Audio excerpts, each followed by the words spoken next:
Hey, what's going on? It's your boy Prince Akeem, and this is an exclusive interview that we have for y'all for the Morning Coffee Show. I have here with me a young gentleman that's been around for a little while. I've known him seem like forever, but he's out with a new song called United We Stand. And I tell you, I heard the song and I thought it was really dope. It sets the tone for the 4th of July. And for those people who are feeling, uplifted and inspirational, this guy right here is who you want to go check out. Give it up for my man. Yes. You got a new name now, Young Ray. Young Ray. Young Ray. We're gonna find out why you about Young Ray now, but yeah, man. Thank you for coming in. Appreciate you, brother. Yes, sir. Anytime. Yes, sir. Yes, sir. So you back on the scene now? Yes. Took a little, took some time off with the music thing. Had to re-identify myself. Get more in tune with my inner self. So after doing that, picking up some new wisdom and meeting new people, having new friends, I kind of have a new way of thinking, and I just want to bring my new self out. So good. Yes. Growth is good. Always good. Growth is good. Always good. So you have a new song out now. What's coming out? Yes. You released it on July 4th. Yes, sir. And so people get to tune in, listen to it, and get some knowledge. Yes. Get some feel good to it too. Yes. So it's called United We Stand. I got to listen to it. I saw the cover. Very powerful. Thank you. And so tell me a little bit about the song. What inspired you to actually do the song? Well, United We Stand, first and foremost, I do. This is a gift. Right now it's free on all platforms, really. I'm going to release it for iTunes, Spotify, Tidal. That should be in stores within the next 2 weeks or so. But I wanted to give this as a gift to the community, to the world right now, so they can actually feel the positive vibe I'm trying to get out there for the 4th of July. But I was inspired to write this record, man, after seeing the documentary on Netflix about the Central Park Five. I actually, after watching the documentary, I instantly thought of the hook for the song, because I was so touched by the whole thing. How everything corresponded with the kids. They were children. They got incarcerated at 15, 16 years old, and they wasn't able to have a life. Really, their life was kind of gone because of the system and things that corresponded. So I was inspired to write it after watching that documentary. Yeah, it was an impactful story. Yes. I slipped up and I said, man, I really like the show. It was a nice movie, but it's actually real.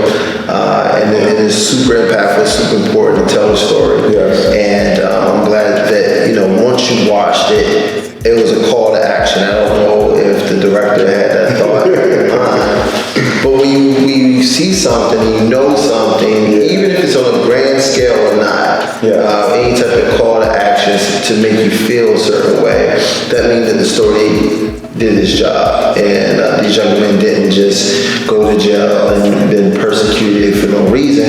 And, listening to the song, I really felt it, where in the show, it made me feel something too.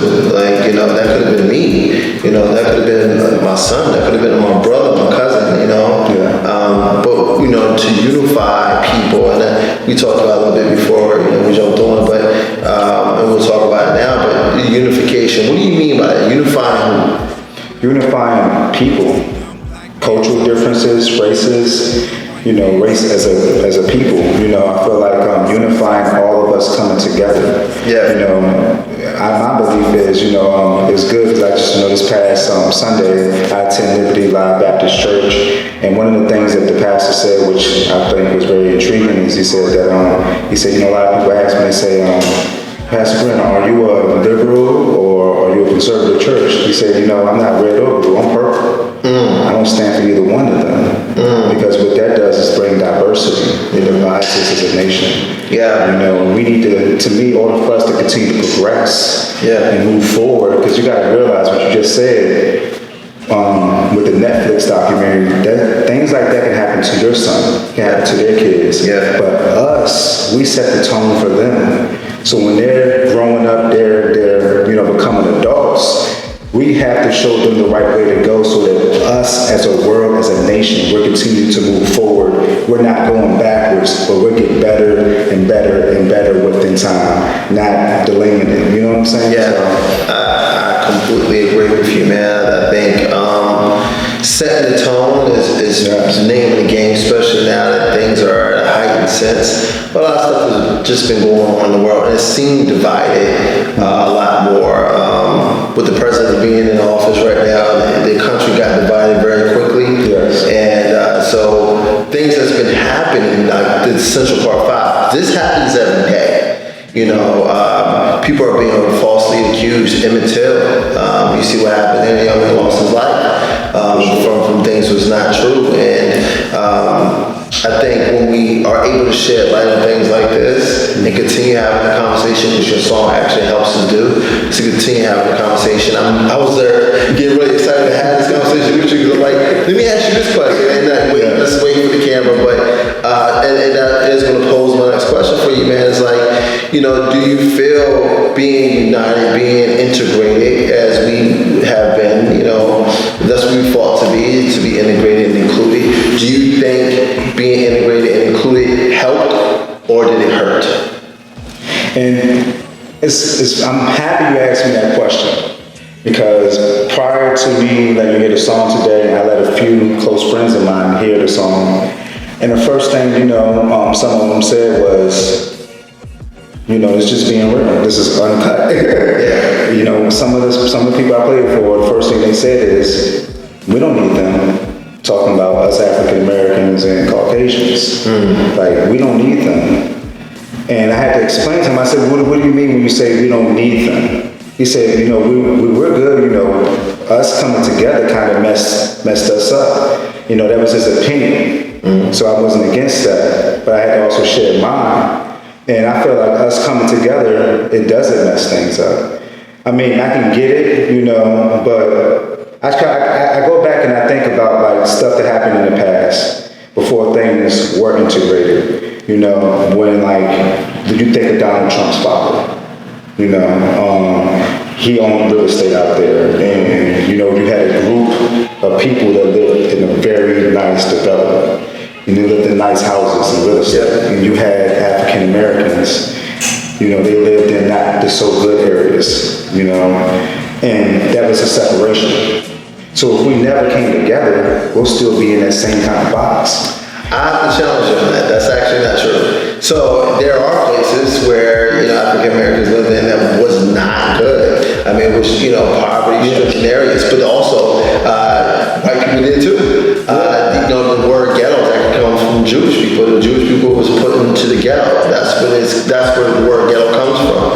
But I think there was a lot of thriving communities with Black African Americans that had it. Let's talk about Black Wall Street. There's places in North Carolina, Princeville was a thriving community where we had our own economic system that worked, and we had thriving businesses, our own farms, our own food. We had our own schools. Hampton University is one of the Black-owned schools. So I think that when we look at that and say we needed them to get better, I think that's almost a falsehood that we preached for years. Without Black people, African Americans, we would not have this country, right? Because Black African Americans and the African man, Black men, actually designed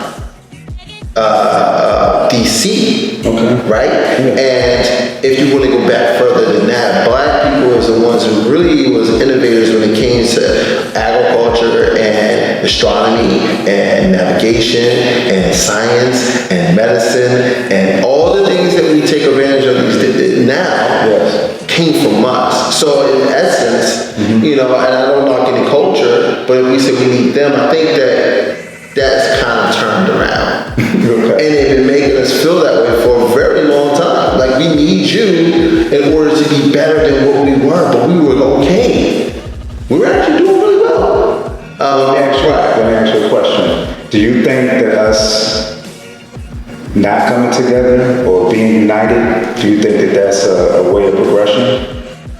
Not being united, if we just stayed separate, I think that it would be different. I think, I don't know good or bad different. I just think that we would have more autonomy and opportunity to do things the way we would want to do it. Okay. We had to fall within a system that wasn't designed for us in the first place, and the only part that was designed was to keep us oppressed. So then we have to be integrated to a system that was designed to keep us down, but to make us feel as if it was included. How does that work? We had to beg to be a part of something that was never designed for us. So imagine trying to be in a relationship with a female, or try to be in a relationship with a female. You begging her to be in a relationship with you, but every time you turn around, she's like, nope, I don't want to be with you. And not only she tells you she don't want to be with you, she tells you why she doesn't want to be with you and how that being with you will actually hurt her. But we beg and plead and get on her nerves to the point that she said, okay, fine, I'll let you in here. But when you're in here, you work underneath my rules. It's the same thing what they did to us. Like, yeah, no problem, I'll let you in. But you only can operate within the system I designed. That's a good way to think about it. That's enlightening. Yeah, I mean, it's just kind of, I love the concept. I love the idea of what you're doing. I love the song. Yeah. I think the song does this. It gives the conversation that we're having right now. It gives you that, and I don't think people should be afraid to have these conversations because people get very sensitive when they talk about their beliefs and morals and things like that. It's not for me to question it. I don't think it's a right or wrong. I just think that it's a different way of looking at it, right? Yes. So when you sat and wrote the song, what mind frame was you in outside of watching the documentary? Other than that, if you listen to the second verse, because I say in the hook, I say just a young black man trying to make $100 grand. I didn't want to make it seem like okay, well he's making a song and just try to get money or anything like that. Like he's just trying to get popular or whatever like that. There's a really message that hit me, literally, outside of just Essential 5. It's just all about the world just revolving to me. I work with the youth. I work with the kids, and that kind of brought me closer to, like, wow, the change that was happening within me. It's just seeing them. I'm like, wow, before you know it, this is the leader these are going to be the leaders of the world. These kids will.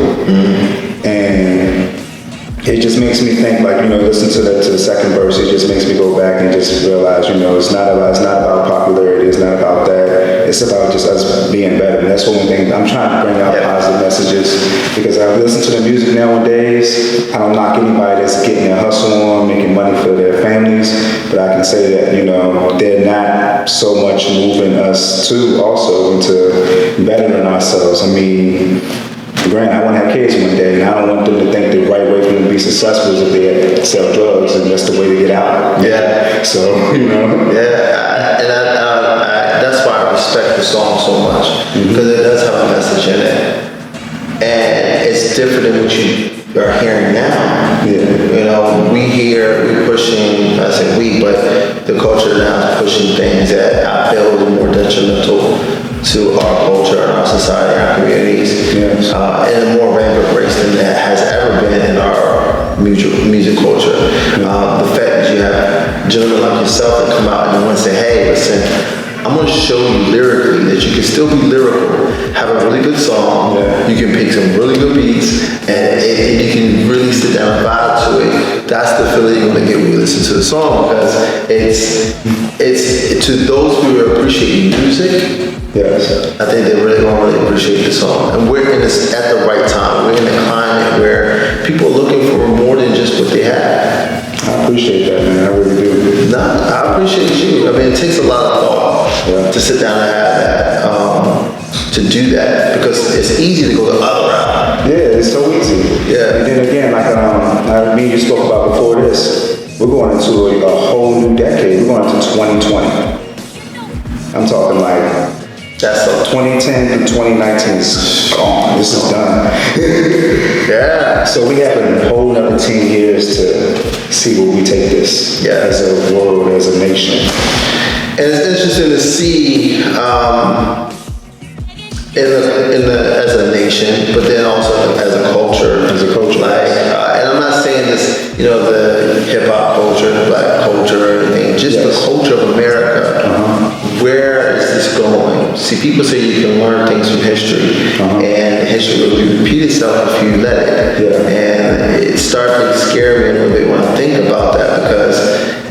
some of the current events, history is starting to repeat itself. And if we don't get a hold on it real quick, some of us can be left out back. Very true. Very bad. So keep making records like this, brother, because we need to continue striking the minds of people to start thinking. Think. Yes. You know, don't just accept what's in front of you. Think. You know? Indeed. So, Yeah. man, I can't wait to hear more records for you. What we got next coming up from you after this? From here, I'm just gonna, I plan on dropping the EP album before the summer breaks. Just to kind of give the people a little bit more, but I'm just really gonna see where God leads me, man. Yeah. See where, I'm just gonna continue to just follow and see what happens from there. I'm gonna keep on planning, but you can definitely continue to check me out. In the meantime, I'm posting on Instagram. You can follow me at StageView CEO. By the way, one of my visions is to launch a company or a website called StageViews, a platform for our younger generations that's coming up, for them to broadcast their talent, get identified, get noticed, whether you're an actor, musician, artist, whatever it may be. If you have talent, post your stuff. It's a safe place for parents to say, hey, my kid can do this. That's my vision, but that's going to be coming real soon, so stay tuned for that. And other than that, just, check me out on Facebook, check me out on StageViews, CEO at Instagram, and also check out my man, Prince Hakeem. He's about to do big things with this show. I really appreciate being the first guest, man. Nah, I appreciate that, man. We in our new digs. As you can see behind me, in our new digs. He's the first one to actually come in and blessed us with that, man. And I appreciate it. It's probably the best time to do it, so I really appreciate you, man. My pleasure, man. And before, once again, how can they reach you, where they can find you, all that good stuff one more time? Again, StageViews, StageViews _CEO on Instagram. Also, you can reach me at Facebook. My name is Rashawn Talafero. Just go ahead and follow my main page for now. I do have my artist page coming real soon, and also, I hope you love the record. Right now it is available on SoundCloud to listen to for free. But within the 2 weeks or so, I will have it available on all stores, including iTunes, Tidal, Spotify, all platforms. So look out for it. I really appreciate all your support, and have a blessed July 4th. Thank you so much. There you go. My man Young Ray, make sure to check him out. Yeah. Support him, follow him, and continue the conversation. Once again, thank you, man. I appreciate you. Mikasa Sukasa anytime. For sure. Thank you for checking out the Morning Coffee Show. The exclusive. The exclusive. Till next time. Instead of us being so biased and stop all the confusion and the riots. He's just a young black man trying to